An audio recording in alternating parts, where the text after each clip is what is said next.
அன்னைக்கே அனுப்பிடுறோம் இது யூனிவர்சிட்டி. இது வந்து ஒரு டீச்சர் கிடைக்கல, ஒரு ஆசிரியர் கிடைக்கல அப்படிங்கிறதுல உள்ள பிரச்சனை. படிக்கிறதுல நீங்க எதிர்கொண்ட விஷயங்கள், சிரமங்கள்?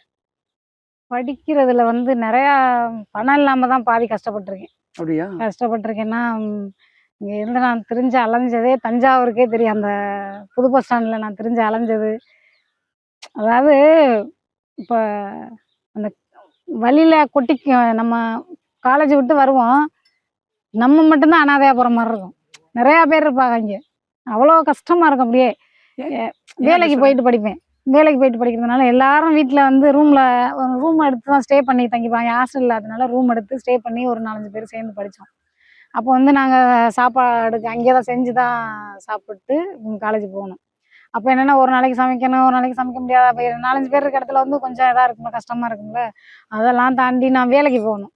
அப்போ எல்லாருக்கும் அதுக அவங்களும் சாப்பிடணும், நானும் சாப்பிட்டு கிளம்பணும். அதெல்லாம் ரொம்ப ஸ்ட்ரகிள்ஸா இருக்கும். இவ்வளவும் தாண்டி நான் வேலைக்கு போகணும். எத்தன மணிக்குன்னா, 1 மணிக்கு காலேஜ் முடியும். 1 மணிக்குலேருந்து 1:30 வீட்டுக்கு அங்கேருந்து ஃப்ரெண்ட்ஸுகளோட எங்கேயும் நான் இது பண்ண மாட்டேனே. சைக்கிள் எடுத்துக்கிட்டு நேரா நம்ம ஸ்கூல் சைக்கிள் இங்கே இருக்கா, அத எடுத்துக்கிட்டு நேரா வீட்டுக்கு ரூமுக்கு வந்துடுறது. ஒரு 2 கிலோமீட்டர் இருக்கும் ரூமுக்கும் எனக்கும்.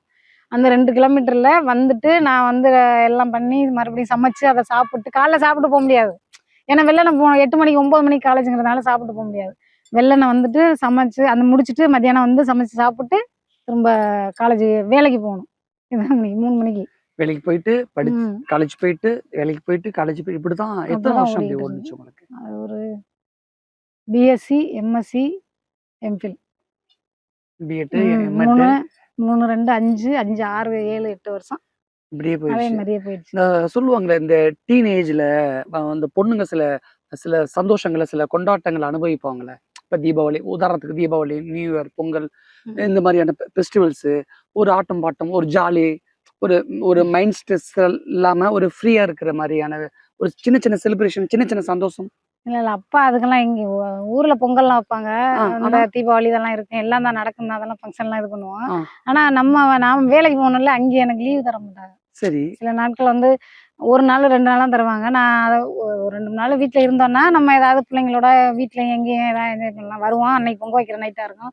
பொங்கல் முடிஞ்சு மறுநாள் ஏதாவது கோயில் வீட்ல செய்வாங்க. பொங்கல் வைப்பாங்க, கொண்டாடுவாங்க. முடிச்சுட்டு மறுநாள் காலையிலேயே அங்கே போற மாரி இருக்கும். ஏன்னா வேலைக்கு எனக்கு 5, 6 நாள்